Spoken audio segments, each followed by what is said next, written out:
Assalamualaikum warahmatullahi wabarakatuh. Selamat berjumpa kembali dengan video pembelajaran pemindah daya otomotif. Pada pembelajaran kali ini kita masih membahas mengenai sistem transmisi. Topik yang dibahas pada video kali ini adalah bagaimana torsi bisa dinaikkan oleh transmisi.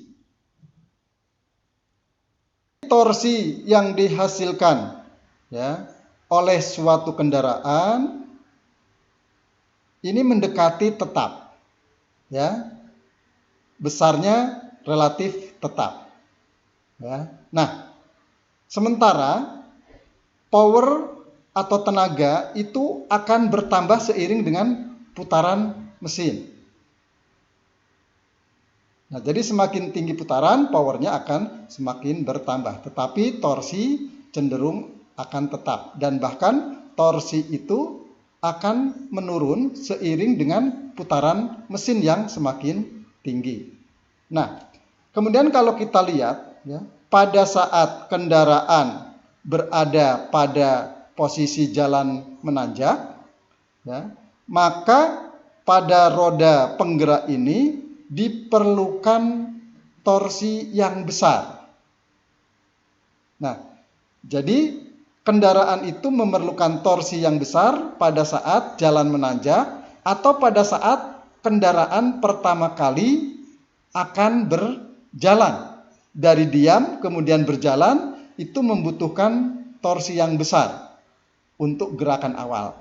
Atau pada saat jalan menanjak, ini membutuhkan torsi yang besar. Nah, baik, tadi sudah dibahas bahwa pada saat kendaraan melewati jalan yang menanjak, pada roda-roda diperlukan momen yang besar.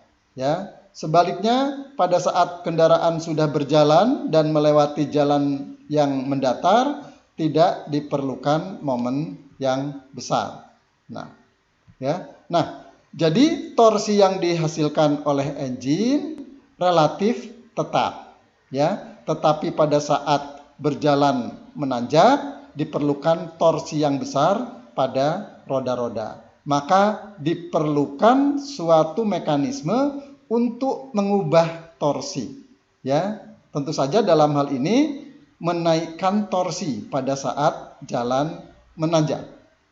Nah, kemudian pada saat jalan mendatar, torsi yang dihasilkan oleh engine relatif sama dengan torsi yang diperlukan pada roda-roda pada saat berjalan pada jalan yang mendatar. Jadi ini relatif sama. Kalau pada saat jalan menanjak, maka diperlukan torsi yang besar. Nah, ini sebagai ilustrasi.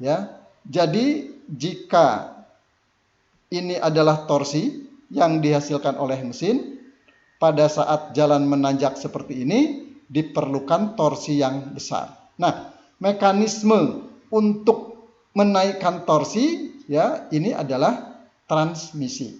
Bagaimana caranya? Dengan menambahkan suatu roda gigi yang lebih besar ukurannya, diameternya dibandingkan dengan roda gigi sebagai pemutar.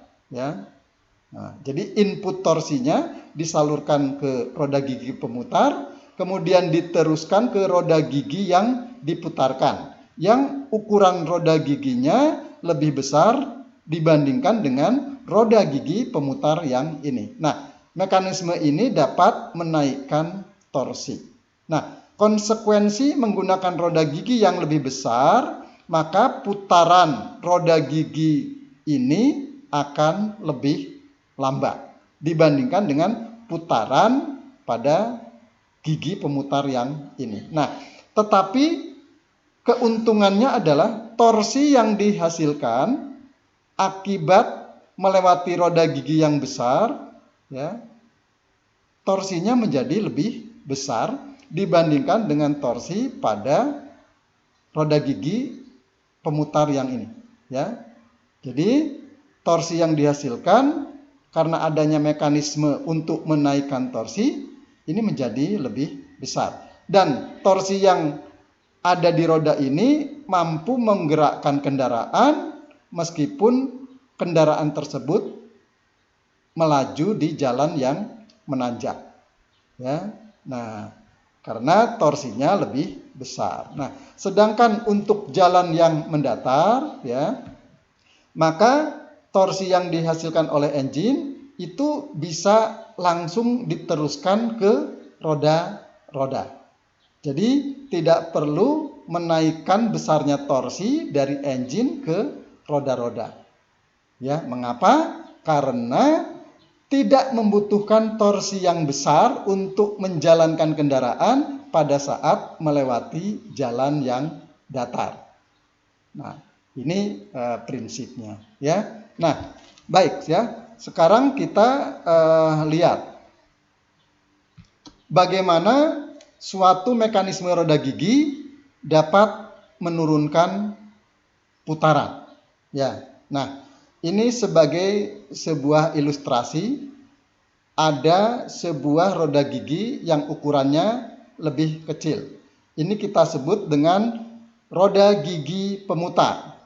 Dan roda gigi yang kedua, ini adalah roda gigi yang diputarkan. Nah, jika misalnya roda gigi pemutar memiliki jumlah gigi 8 buah dan roda gigi yang diputarkan memiliki 16 gigi, maka kita dapat menghitung perbandingan giginya adalah 16/8 sama dengan 2:1. Nah, jika roda-roda gigi ini berputar, ya, misalkan bagian pemutar ini putarannya 100 RPM, ya, atau 100 putaran per menit. Berapakah putaran pada roda gigi yang diputarkan? Ya, nah ini bisa kita hitung, ya. Jadi putaran roda gigi yang kedua atau roda gigi yang diputar ini sama dengan N1/N2 sama dengan 2 dibagi 1, dan kita bisa menentukan N2 sama dengan N1/2 sama dengan 100 RPM dibagi 2, sehingga kita dapatkan putaran roda gigi yang diputar sebesar 50 RPM. Ya, nah, jadi roda gigi pemutar yang ukurannya lebih kecil dibanding dengan roda gigi yang diputarkan, ini akan menghasilkan putaran yang lebih rendah, ya, atau putarannya diturunkan, ya. Nah, kemudian kita lihat, ya, ilustrasi berikutnya, ya. Kita memiliki roda gigi pemutar dengan jumlah gigi sebanyak 8 buah dan roda gigi yang diputar sebanyak 32 gigi, ya, sehingga perbandingan giginya kita dapatkan 32/8 sama dengan 4:1. Berapa putaran pada roda gigi yang diputar? Ya, kita hitung lagi. N2, ya, ini kita dapatkan N1/N2 sama dengan 4/1, sehingga N2 sama dengan N1/4 100 RPM/4 sama dengan 25 RPM. Jadi putarannya akan semakin turun jika roda gigi yang diputar ukurannya semakin besar. Ya, nah, ini adalah ilustrasi untuk menurunkan putaran. Nah, bagaimana dengan torsi, ya, atau momennya? Kita lihat ilustrasi selanjutnya. Ini adalah roda gigi yang memutarkan, ya, roda gigi A. Roda gigi B adalah roda gigi yang diputar. Jari-jari roda gigi A ini adalah R1, kemudian ada gaya yang memutarkan sebesar F1, dan kemudian jari-jari roda gigi B adalah R2, dan gaya yang bekerja adalah F2. Ya, nah, misalkan gaya F1 sama dengan 150 Newton, jari-jarinya 0,01 meter. Sehingga momen pada roda gigi 1 sama dengan 150 Newton dikalikan jari-jarinya 0,01 meter. Sehingga momen yang terjadi pada roda gigi 1 atau roda gigi A itu adalah 1,5 Newton meter. Nah, kita lihat pada roda gigi B ya, dengan asumsi bahwa roda gigi pada gigi pemutar ini bersentuhan langsung dengan roda gigi pada gigi yang diputar. Nah, sehingga gaya F1 ya kemudian menggerakkan roda gigi yang diputar. Sehingga pada roda gigi ini terdapat gaya F2 ya. Dengan asumsi bahwa gaya F1 sama dengan F2 karena kita mengabaikan gesekan gitu ya. Maka F1 sama dengan F2 sama dengan 150 Newton seperti yang di sini. Dan jari-jari pada roda gigi 2 adalah 0,02 meter. Sehingga torsi atau momen yang terjadi pada roda gigi B sebesar 150 Newton dikali 0,02 meter. Sehingga momen yang dihasilkan adalah 3,0 Newton meter. Ya. Nah, jadi dengan jari-jari yang lebih besar 2 kali lipat dibanding dengan jari-jari roda gigi pemutar, maka torsi yang dihasilkan akan naik menjadi 2 kali lipat dibandingkan dengan torsi yang ada pada roda gigi pemutar. Nah,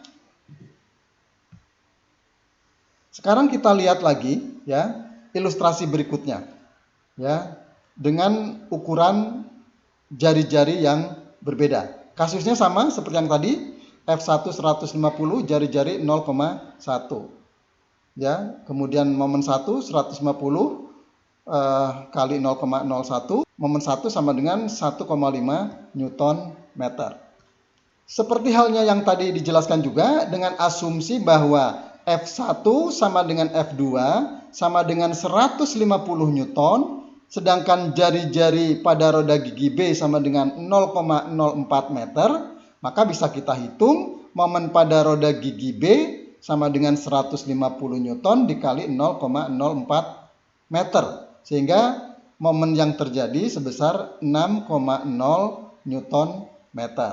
Ya. Nah, dengan ukuran jari-jari 4 kali lipat dibanding dengan jari-jari pada roda gigi pemutar, maka torsi yang dihasilkan pada roda gigi yang diputarkan sebanyak 4 kali lipat dibandingkan dengan roda gigi dibandingkan dengan torsi pada roda gigi pemutar. Nah, dari sini kita bisa melihat bahwa roda gigi pada transmisi itu dapat menaikkan torsi, ya. Nah, sekarang kita lihat ya. Dari beberapa ilustrasi tadi, maka kita bisa melihat kombinasi roda gigi ya pada sistem transmisi, ya. Kalau kita lihat di sini ada A, ada B, bahwa A ini adalah roda gigi pemutar dan B roda gigi yang diputar, ya. Ini roda gigi pemutar, ini roda gigi yang diputar. Begitu juga untuk gambar yang ini, dan gambar yang ini, ya. Nah, kombinasi roda gigi ini nanti akan menentukan besarnya torsi dan kecepatan atau putaran dari roda gigi tersebut. Kita lihat ya. Kita lihat kecepatannya ya antara roda gigi yang diputar dengan roda gigi pemutar ya. Jika ukuran roda gigi A lebih kecil dibanding dengan roda gigi B, maka kecepatan roda gigi B ini akan lebih rendah ya atau turun dibanding dengan kecepatan roda gigi A. Jika roda gigi A sama dengan roda gigi B, maka kecepatan roda gigi B dan A adalah sama. Jika roda gigi A lebih besar dibandingkan dengan roda gigi B, maka putarannya atau kecepatannya akan naik. Ya. Jika di sini ada idle gear, ya. Nah, ada gigi perantara, maka putaran roda gigi A dan roda gigi B sama jika besarnya roda gigi A dan roda gigi B juga sama.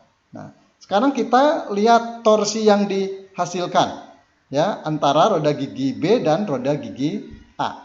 Jika roda gigi A lebih kecil dari roda gigi B, maka torsi yang dihasilkan akan naik. Ya. Jika roda gigi A sama dengan roda gigi B, maka torsi yang dihasilkan sama. Ya. Jika roda gigi A lebih besar dibanding dengan roda gigi B, maka torsi yang dihasilkan akan turun. Ya. Nah, untuk kasus yang ini, roda gigi A dan roda gigi B sama, hanya di sini ada roda gigi perantara.